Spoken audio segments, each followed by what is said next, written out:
The clerk, Mrs. Edith Aja, she approached me. She said, yes, the trend or the norm is that every month, every committee in the National Assembly, we are supposed to share the money. I said, how do you mean? She said, the money is usually shared. I, as the chairperson, I'll take a part of it. I'll give some to my deputy, and the rest of the money will be shared amongst the staff of the local content committee. And I was committed any offense? Why are you withholding my passport? Hello, fellow Nigerians. Good morning. This is Senator Natasha Akpoti-Uduaghan. I haven't completed my celebration of my second year in office. I decided to take a week off. So I'm at the airport here, and my passport is being withheld again. The same thing happened last time where my passport was seized. I have committed no offense, and there is no order from the court to withhold my passport and deny me traveling.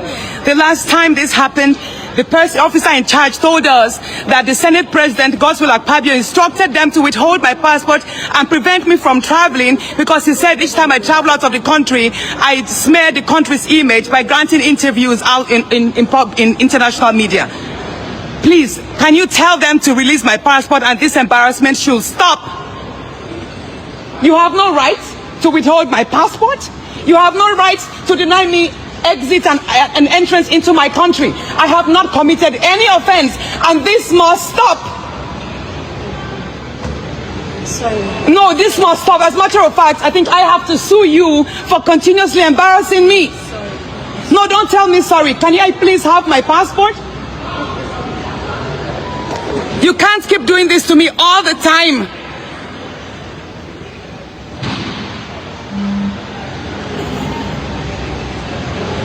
I've been standing here for the past 20 minutes. Why are you doing this? What have I committed? The last time it had to take someone influential to call you to release my passport. That was what allowed me travel. Now again, you're withholding my passport. Why are you making calls?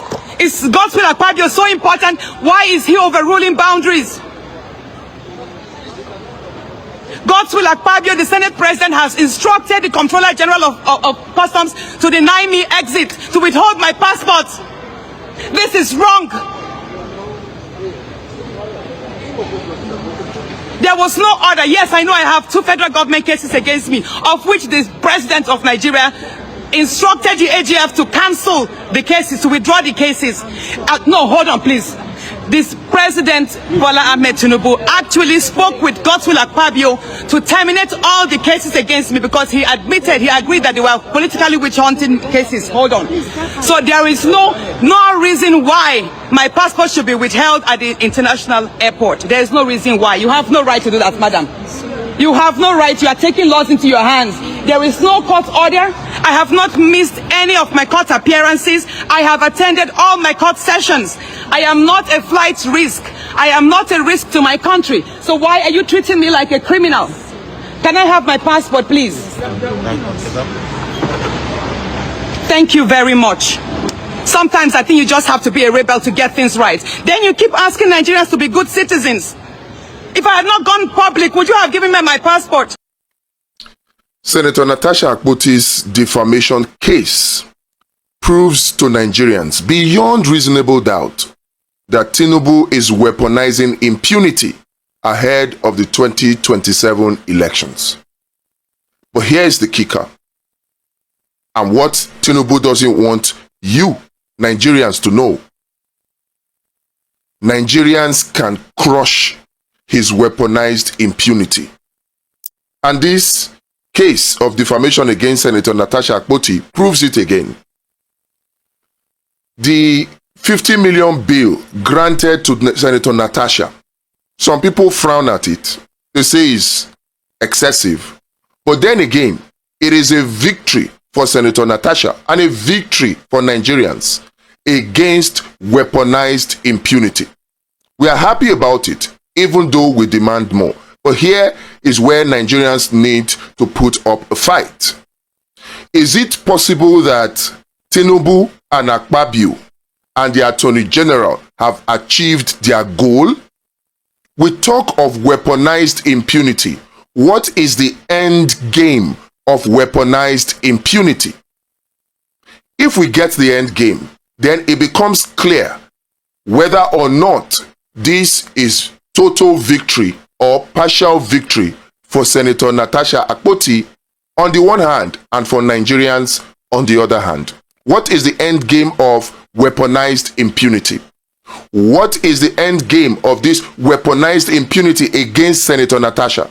To the extent that despite being the first to complain, she is now the one being prosecuted by an attorney general that is a boy of Tinubu or Tinubu's boy. What is the end game? Weaponized impunity serves only one thing for Tinubu. It is a weapon so far as it helps Tinubu to break the Nigerian spirit, to break the spirit of Nigerians to fight back against corruption, to break that spirit so that in the end, Nigerians give up and do not turn out to come and vote. Voter apathy. Weaponized impunity increases voter apathy. Because at the end of the day, Nigerians will think and say to themselves, whether we do, whether we don't do, they have already written election results. They are powerful. That is all.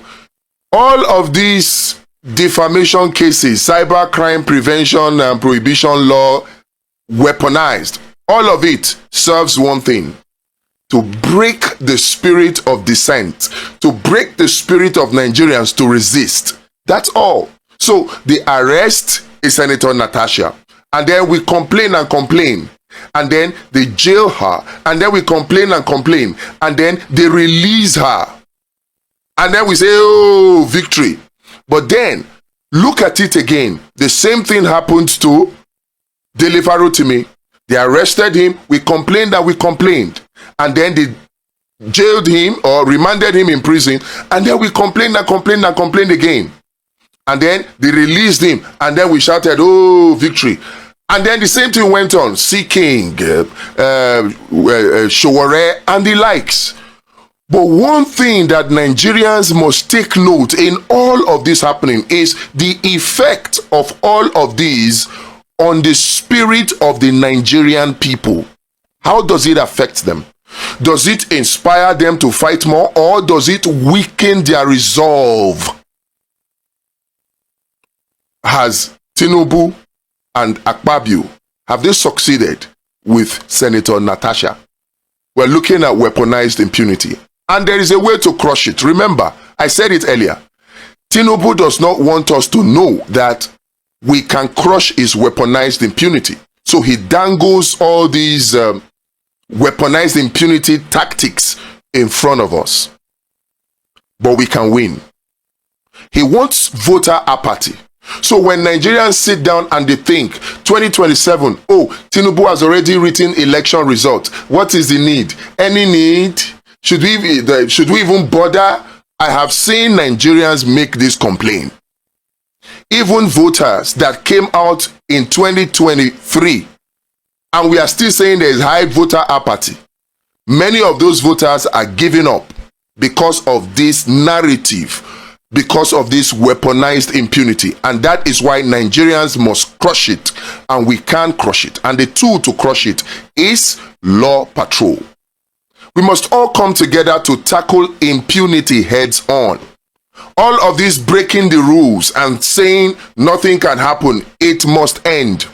The reason why impunity continues and gives Tinubu the opportunity to weaponize it is because we allow it. We think, oh, there's nothing we can do, so we let them get away with it. But not anymore. With Law Patrol, we put a stop to it so that Nigerians can see a pathway to election victory in 2027. It's something that we must do. They have failed, I must emphasize this, in their attempt to weaponize impunity against Senator Natasha. At least they wanted her imprisoned so that Nigerians can be broken. But there was victory for her. Now, what about the next person?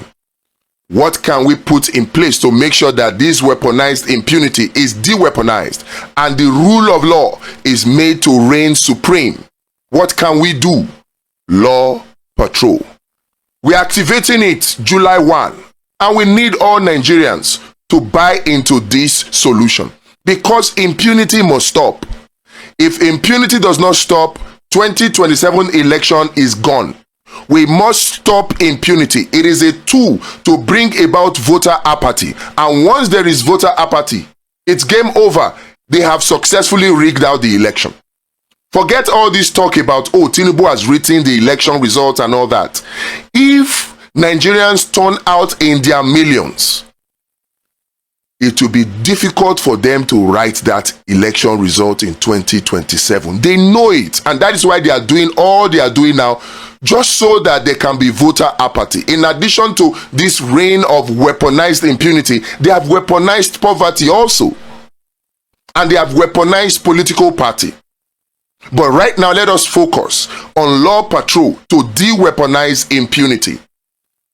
What is your take? If you're tired of rigged elections in Nigeria, this is your chance to contribute, to do something about it beyond just talking. Share this video to at least 3 people that you know need it. And let's make this message go viral so that step by step, share by share, we weaken and de-weaponize impunity. We kick impunity out and we ready ourselves for transparent, free, fair, and credible election in 2027, which is the only path for a new Nigeria, to a new Nigeria that we know is possible.